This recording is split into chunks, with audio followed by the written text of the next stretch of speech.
ইউরিদুনা লিয়ুতফিউ নূরাল্লাহি বিআফওয়াহিহিম ওয়াল্লাহু মুতিম্মু নূরিহি ওয়ালাউ কারিহাল কাফিরুন হুয়াল্লাযী أرسل رسوله بالهدى ودين الحق ليظهره على الدين كله ولو كره المشركون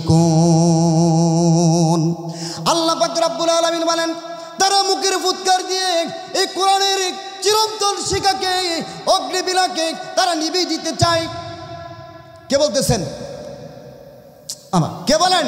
আল্লাহ বলতেছেন ইউরিদুনা লিয়ুতফিউ নূরাল্লাহি বিআফওয়াহিহিম, অর্থাৎ তারা মুখের ফুৎকার দিয়ে তারা এই কোরআনের বাতিকে, কোরআনের আলোকে তারা মুখের ফুৎকার দিয়ে নিভিয়ে দিতে চায়। কিন্তু এটা কি সম্ভব হবে? সম্ভব হবে? আজকে যদি আপনাকে এই এখানে যতগুলো লোক আছেন যদি বলা হয় আপনার একটা ল্যাম্প, একটা বাতি, আপনারা সকলে আপনাদের দায়িত্ব হলো একেবারে ফু দিয়া সব নিভাই লইবেন, সম্ভব হবে? সম্ভব হবে? সম্ভব হবে না। আমার একটা ঘটনা আমার কাছে বলবো কি? এক গ্রাম্য লোক শহরে গেছে, হ্যাঁ সারা জীবন কুপি জ্বালায়, কুপি ছিলেন তো, এই কুপি জ্বালায় অভ্যাস, তো কুপিরে তো যখন ফু দেয় তখন নিভে যায়। তো গ্রামের লোক যখন শহরে গেছে, শহরে যাওয়ার পরে রুমের ভিতরে দিয়েছে, তা বাড়িওয়ালা বলতেছে ভাই তুমি এই রুমের ভিতরে শোয়ার সময় বাতিটা ফু দিয়ে বাতিটা নিভাই শুও। এবার বাড়িওয়ালা চলে গেছে অন্য রুমে, এবার এই যে হেগালি ফুয়াইতেছে, এই যে ফুয়াইতে মনে করে মেয়না দিয়ে গাইমা দিতেছে, কিন্তু বাতি কি নিববে বলেন? বাতি কি নিবানো সম্ভব? গাইমা দিতেছে একেবারে বাড়িওয়ালা বলতে আর ফুটফুট আওয়াজ হয় কিসের জন্য? তাহলে ফুরুত আওয়াজ হয় কেন? বাড়িওয়ালা গেছে ভাই কি হয়েছে তোমার? ধরো ভাইয়া তুমি কিন্তু বাতি নিবাইতে, এই যে ফুয়াইতে গাইমা গেছি কিন্তু বাতি তো নিবে না। গেছে তুমি কিভাবে করতেছো? আমি ফুয়াইতেছি বাতি নিবানোর জন্য। কারে মগার ঘরে মগা, এটা কিয়ামত পর্যন্ত ফুয়াইলে কাজ হবে না, এটা সুইচ আছে। কি আছে? সুইচ যখন অন করবা তখন জ্বলে যাবে, সুইচ যখন অফ করবা তখন নিভে যাবে। তো আল্লাহ পাক রব্বুল আলামিন জানাই দিলেন আমি যে অগ্নিবীণা, যে জ্বলন্ত প্রদীপ, আমি আল্লাহ পাক রব্বুল আলামিন বিশ্বনবী মুহাম্মদুর রাসূলুল্লাহ সাল্লাল্লাহু আলাইহি ওয়াসাল্লামের প্রতি আমি নাজিল করেছি। কিয়ামত পর্যন্ত যদি চেষ্টা করে আবু জাহল, উতবা, সাইবা, সকল মন্ত্রী, মিনিস্টার, এমপি সকলে বিরোধী চেষ্টা করে, এটা কোনো দিনই নিভাইতে পারবে না। এটাকে আমি আল্লাহ পাক রব্বুল আলামিন দিনের পর দিন আমি আরো প্রজ্বলন করে দিব, দিনের পর দিন আমি আরো বাড়িয়ে দিব। কথা বলেন ঠিক কিনা? আল্লাহ বলতেছেন এটা কাফেরদের যদিও পছন্দ না হয়, এটা কখনো কাফেরদের পছন্দ হবে না। আমার ভাইয়েরা, দিকে আজকে কোরআন থেকে মানুষকে ফিরে রাখার জন্য যতগুলো আলেম ছিল প্রত্যেকটা আলেমকে অত্যাচারের স্টিম রোলার দেওয়া হয়েছে, তাদেরকে জেলে দেওয়া হয়েছে, জঙ্গি নাটক সাজানো হয়েছে, তাদের বিরুদ্ধে আপনার কোরআন পোড়ানোর মামলা দিয়েছে। মার কাছে যেন মামুর বাড়ির গল্প বলা হয়। আপনার আছে যুবক যারা এমপি আছে, যেমন নফেল আছে, এই সমস্ত এমপিরা হারা না করতে পারে। তুই বেটা বুড়ো মানুষ কি লিখে তুই মায়ের সঙ্গে প্রেম করতে চাস? তোরে কাটাই গেছে দেখতে ক্ষমতা যখন গেল ফ্যান ফইরা মাথার মধ্যে পড়ছে আর কি। মাহি সঙ্গে প্রেম করছে, প্রেম করার পরে যখন ইসলামের বিরুদ্ধে কটাক্ষ করতে গিয়ে, ইসলামের কোরআনের বিরুদ্ধে কথা বলতে গিয়ে যখন তার ক্ষমতা চলে গেল, মন্ত্রীগিরি চলে গেল, তখন সিলিং ফ্যান মাথার মধ্যে পড়ছে। কাটছে কয় করতে যে ঘটনা ঘটলে কিছু বুঝতে পারলাম না। কি কয় কেমনে যে ঘটনা ঘটলো কিছুই বুঝতে পারলাম না। আমার ভাইয়েরা, অতীতে বাধা হয়েছে, আবু লাহাব বাধা দিয়েছে, আবু জাহেল বাধা দিয়েছে, উতবা সাইবা বাধা দিয়েছে, কিন্তু বর্তমানে বাধা হচ্ছে কিভাবে? এক নম্বরে বাধা হচ্ছে বর্তমান শিক্ষা ব্যবস্থায় দুইটা বোর্ড চালু আছে। একটা হলো স্কুল অর্থাৎ জেনারেল শিক্ষা, আর একটা হলো অ্যারাবিক শিক্ষা। অর্থাৎ জাগতিক শিক্ষা, ইহকালীন এবং পরকালীন শিক্ষা। একটা হলো আলিয়া মাদ্রাসার ভিতরে পড়ানো হয়, আর একটা স্কুল কলেজ ভার্সিটির ভিতরে পড়ানো হয়।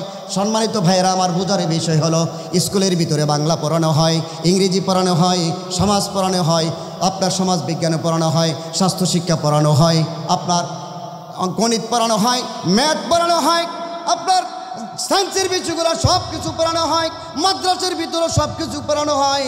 কিন্তু মাদ্রাসার ভিতরে আরও কয়েকটা বিষয় আল্লাহ আপনার বোর্ড সংবলিত করে দিয়েছে, সেটা হলো কোরআন, হাদিস, আরবি প্রথম, আরবি দ্বিতীয়, আকাইদ এবং ফেকা, এই কয়েকটা বিষয় সংবলিত করে দেওয়া হয়েছে। কিন্তু দুঃখের বিষয় হলো আজকেও আমরা যারা এখানে আছি, আমার ভাইয়েরা, বৈষম্য বিরোধী আন্দোলন হলো জুলাই মাসে, কিন্তু আজকেও বৈষম্য দূর হয় নাই। আজকেও স্কুলের ভিতরে প্রায় অনেকগুলা বই পেয়ে গেছে, কিন্তু মাদ্রাসার ভিতরে আমরা যারা মাদ্রাসায় শিক্ষকতা করি, মাদ্রাসায় যারা লেখাপড়া করে, তাদের ভিতরে মাত্র 1-এ পাইছে 2টা, 2-এ পাইছে 2টা, আর 6-এর ভিতরে পাইছে মাত্র 3টা। ঠিক আছে নি কথা হুজুর?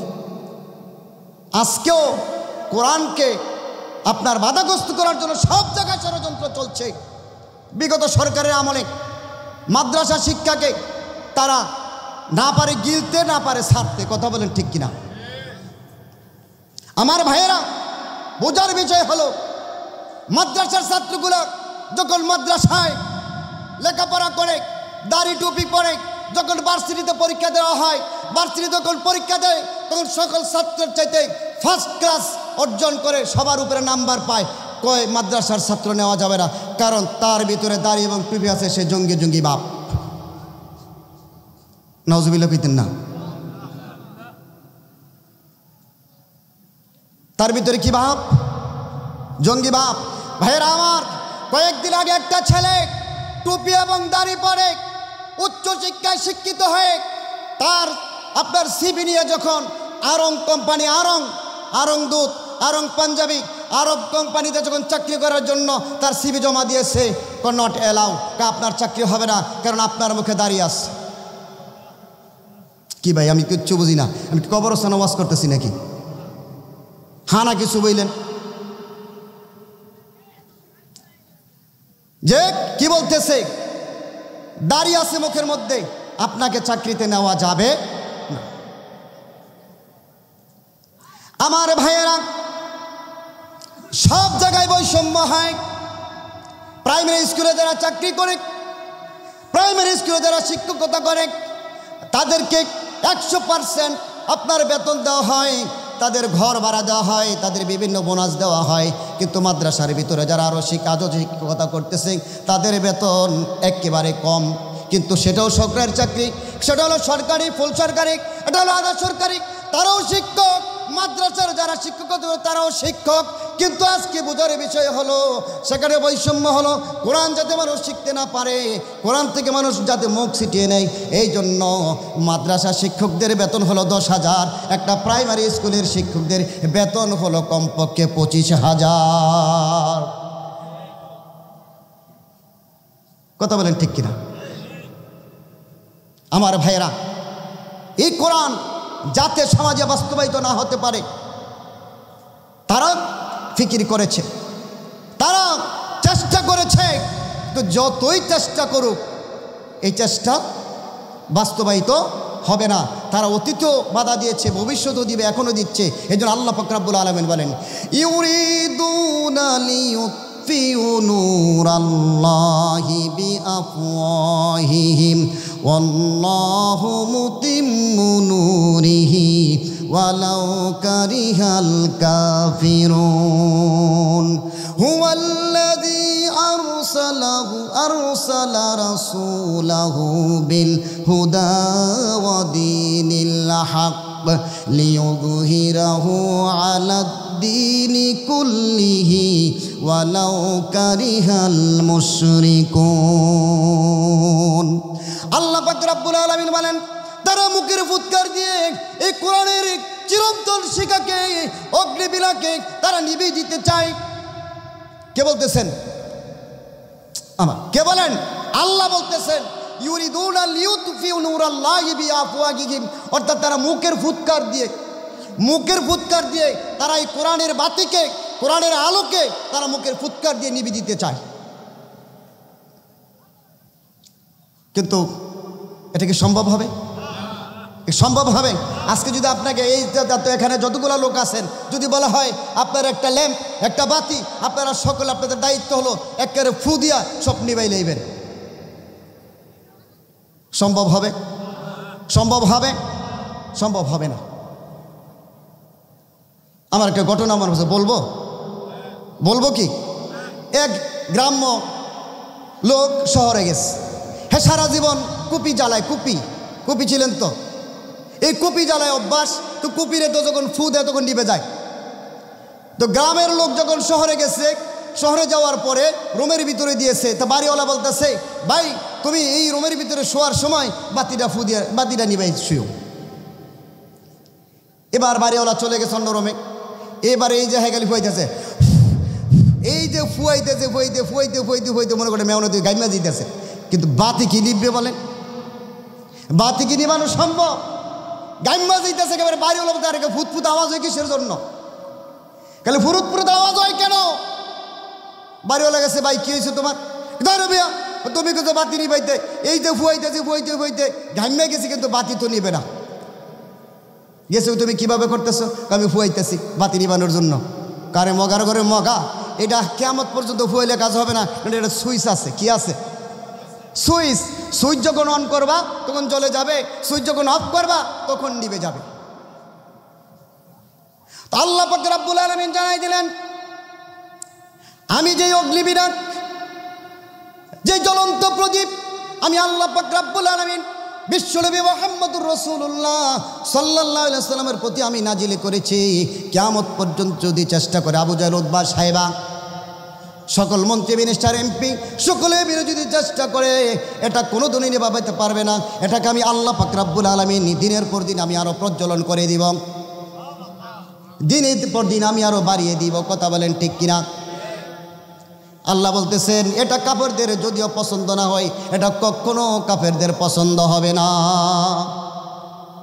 আমার ভাইয়েরা, দিকে আজকে কোরআন থেকে মানুষকে ফিরে রাখার জন্য যতগুলো আলেম ছিল, প্রত্যেকটা আলেমকে অত্যাচারের স্টিমুলার দেওয়া হয়েছে, তাদেরকে জেলে দেওয়া হয়েছে, জঙ্গি নাটক সাজানো হয়েছে, তাদের বিরুদ্ধে আপনার কোরআনের মামলা দিয়েছে। মার কাছে যেন মামুর পাশে কি জানি 5ই মে না কত 5ই মে আপনার শাপলা চত্বরে কোরআন তারা নিজেরা পড়াইয়া আলেমদের উপরে দোষ চাপানো, এই সমস্ত আলেমগুলা বাইতুল মুকাররমের কোরআন শরীফের কক্ষ থেকে নিয়ে সমস্ত কোরআনগুলো পুড়ে ফেলেছে। আপনারা কি বিশ্বাস করেছেননি কখনো? বলেছে হেফাজতের মিটিংয়ে, হেফাজত ইসলামের মিটিংয়ে রাতভর হাজার আলেমকে হত্যা করে, শত মাদ্রাসা ছাত্রকে হত্যা করে, তাদের নীল নকশা বাস্তবায়ন করার জন্য বাইতুল মুকাররম থেকে কোরআন শরীফ এনে কোরআন শরীফের মধ্যে আগুন লাগিয়ে তারা প্রচার করেছে যে আলেমদের কাজ, তারা এই কোরআনের ভিতরে আগুন লাগিয়ে দিয়েছে। মুসলমান, বাংলাদেশের 18 কোটি মানুষ সাক্ষী, যারা কোরআনকে সবচেয়ে লালন পালন করে, যারা কোরআনের ধারক এবং বাহক, যারা কোরআন দিয়ে কাজ শুরু করে, বিসমিল্লাহ বলে কাজ শুরু করে এবং বিসমিল্লাহ বলে তারা আল্লাহর নাম নিয়ে কাজ শেষ করে, তারা কখনো কোরআন কোনোদিন পড়াইতে পারে না। নাটক কম সাজাইছিনি আমার ভাইয়েরা। এই কোরআন যতই বলা হোক, কিন্তু কোনো আলেম আজ পর্যন্ত কোরআন থেকে মুখ ফিরিয়ে নিয়েছে? তারা কি বলেছে আমি আজ থেকে এই ধর্ম ছেড়ে দিলাম? ছাড়বে না। কেন ছাড়বে না? আল্লাহ পাক রব্বুল আলামিন পরের আয়াতে বলেন, হুয়াল্লাযী আরসালা রাসূলাহু বিল হুদা ওয়া দীনিল হক লিইয়ুযহিরাহু আলাদ-দীনি কুল্লিহি ওয়ালাউ কারিহাল মুশরিকুন। আল্লাহ পাক রব্বুল আলামিন বলেন, আমি আমার রাসূলকে 70 দিন সহকারে দুনিয়ার জমিনে প্রেরণ করেছি। ওনার দায়িত্ব হলো মানুষের কাছে এই দিনকে প্রকাশ করে দেওয়া, এই মানুষের কাছে দিন প্রচার করা। আমার ভাইয়েরা, আল্লাহ পাক রব্বুল আলামিন মানুষকে আল্লাহ বিভিন্ন সময় বিভিন্ন পয়গম্বরকে দায়িত্ব দিয়েছেন, আল্লাহ রসুলকে কোরআনের দায়িত্ব দিয়েছেন। মুসা আলাইহিস সালামকে তাওরাতের দায়িত্ব দিয়েছেন, ঈসা আলাইহিস সালামকে ইনজিলের দায়িত্ব দিয়েছেন, হযরত দাউদ আলাইহিস সালামকে জবুরের দায়িত্ব দিয়েছিলেন। মুসা আলাইহিস সালাম যখন ফেরাউনের কাছে গেলেন, আল্লাহ বলেন মুসা তুমি যাও ফেরাউনের কাছে কি করো, আমার এই তৌরাতের বাণী পৌঁছে দাও। মুসা বলতেছে আল্লাহ আমার তো ভয় লাগছে। আমার কি লাগছে?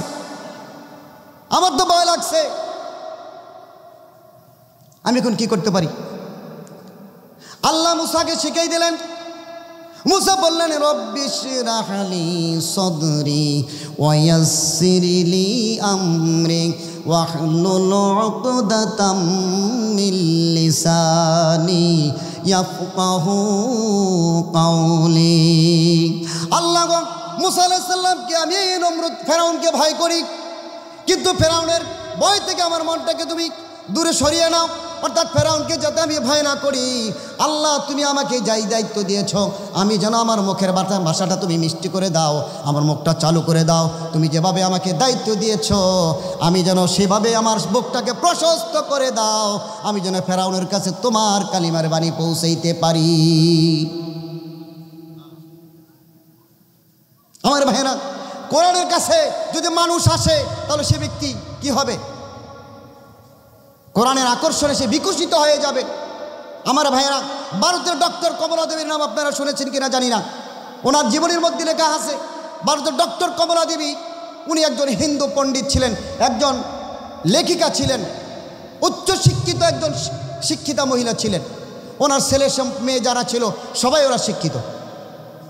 তো ওরা প্রমোশন নিয়ে সবাই স্কলারশিপ নিয়ে বিভিন্ন দেশে, ব্রিটেন, আমেরিকা, জাপান, সুইজারল্যান্ড, তারা সকলেই সেখানে বসবাস করতেছে। ডক্টর কমলা দেবী বাড়ির মধ্যে একাকী, নিঃসঙ্গ জীবন। কি জীবন? নিঃসঙ্গ জীবন, কিন্তু সবচেয়ে কি কষ্টদায়ক। কি বলেন ঠিক কিনা? আমার ভাইয়েরা, ভারতীয় ডক্টর কমলা দেবী তখন সরকারের কাছে অনুমতি করলেন, এতিমখানায় একটা চিঠি লিখলেন, সরকারের কাছে বললেন আমাকে দুজন এতিম দেওয়া হোক, আমি এই দুজন এতিম সন্তানকে লালন পালন করে আমার বাকি জীবনটা আমি কাটিয়ে দিব, তাদের ভরণ পোষণ, লেখাপড়ার দায়িত্ব যা কিছু আছে সব কিছু আমি বহন করব। আমার ভাইয়েরা, কমলা দেবী যখন এই চিন্তা করলেন, চিঠি লিখলেন, অ্যাপ্লিকেশন করলেন, করার সঙ্গে সঙ্গে ভারত সরকার তখন মঞ্জুর করলেন। ডক্টর কমলা দেবীকে একজন হিন্দু ছাত্র দিলেন, আরেকজন মুসলমান ছাত্র দিলেন, কিন্তু মুসলমান যে ছাত্রটা দিয়েছেন সেই ছাত্রটা ছিল অন্ধ। আমার কথা শুনতেছেন? যে ডক্টর কমলা দেবী যখন অ্যাপ্লিকেশন করলেন, অ্যাপ্লিকেশন করার পরে দুজন ছাত্র দেওয়া হলো, একটা হলো হিন্দু, আরেকটা কি মুসলমান। মুসলমানটা কি অন্ধ, চোখে দেখে না। আচ্ছা এখন বলেন তো দেখি, একটা হিন্দুকে ডক্টর কমলা দেবী পড়াইতে পারবেন, যেহেতু হিন্দু ধর্ম সম্পর্কে উনি পারদর্শী, কিন্তু মুসলিম ধর্ম সম্পর্কে, ইসলাম ধর্ম সম্পর্কে উনি কি পারদর্শী?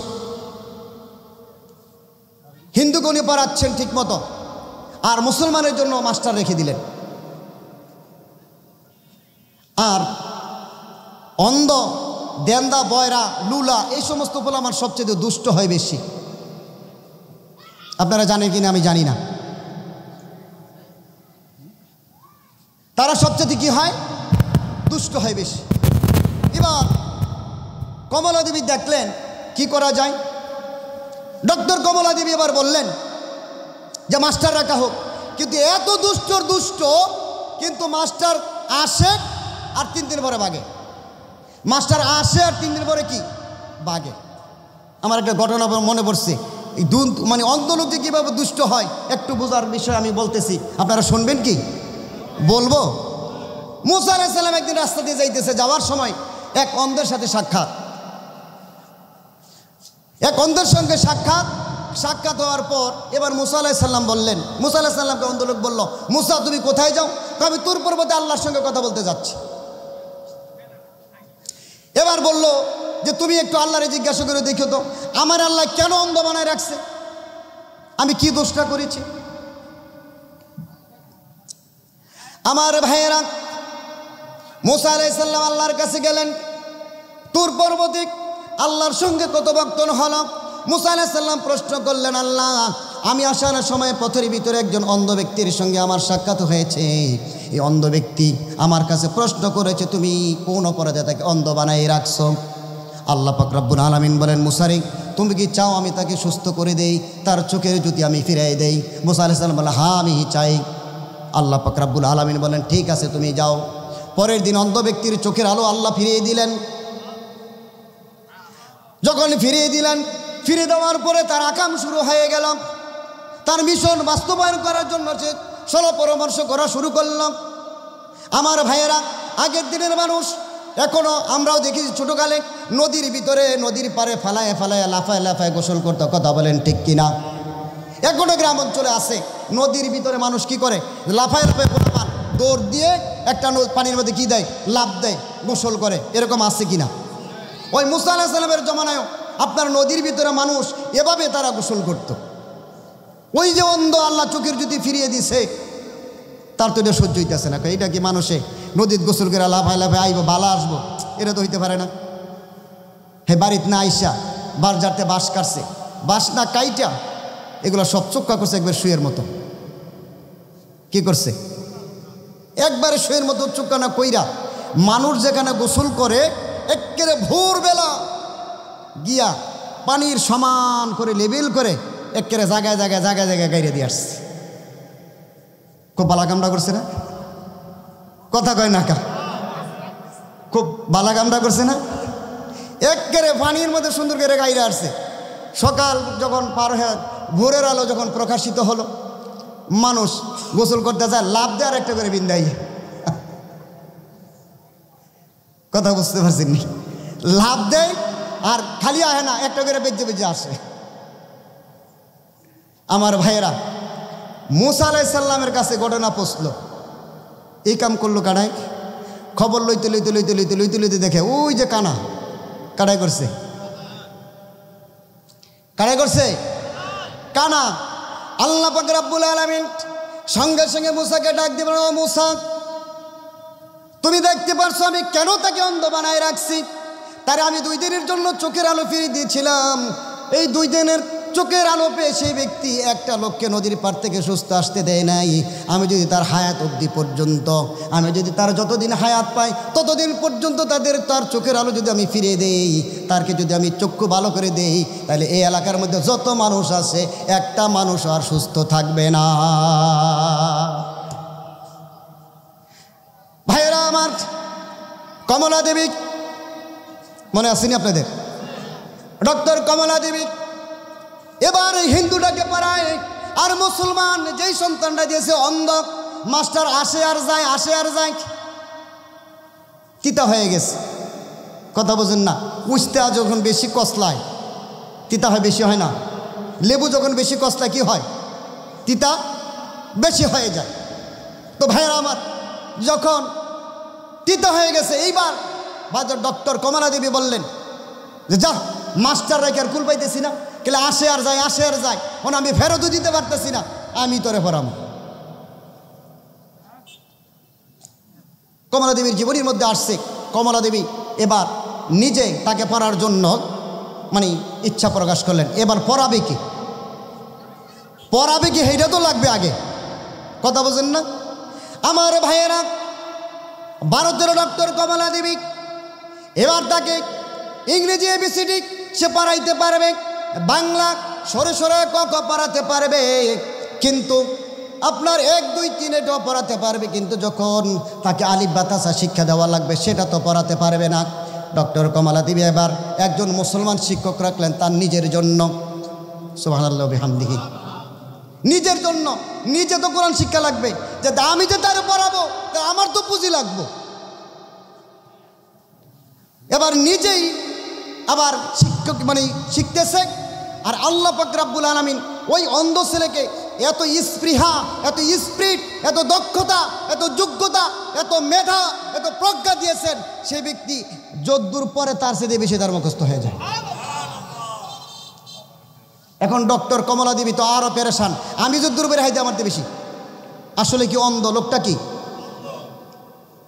আমার ভাইয়েরা, ডক্টর কমলা দেবী এবার পড়তে পড়তে পড়তে পড়তে কোরআনের সাথে তার যখন ভাব হয়ে গেল, সুবহানাল্লাহি ওয়া বিহামদিহি। কোরআনের সাথে যখন তার ভাব হয়ে গেল, একটা পর্যায়ে তার মন পরিবর্তন হয়ে গেল, মনটা ইসলামের দিকে তার ঝুঁকে গেল। এবার আপনার ডক্টর কমলা দেবী ফাতেমা রাদিয়াল্লাহু তাআলা আনহার একটি জীবনী কিনলেন। জীবনী কেনার পরে জীবনী পড়া শুরু করলেন। পড়তে পড়তে দেখেন ইসলামের ভিতরে যা আছে, সারা জীবন আমি দেবদেবীর পূজা করেছি, কত আপনার 360টা মূর্তির পূজা করেছি, লাত উজ্জা মানাতের পূজা করেছি, কিন্তু কোথাও তো শান্তি পাই নাই। তো আমার মনে হয় আমি ইসলামের ভিতরে সবচেয়ে শান্তি বেশি। ডক্টর কমলা দেবী কি করলেন? এবার কি করলেন? মুসলমান হয়ে গেলেন।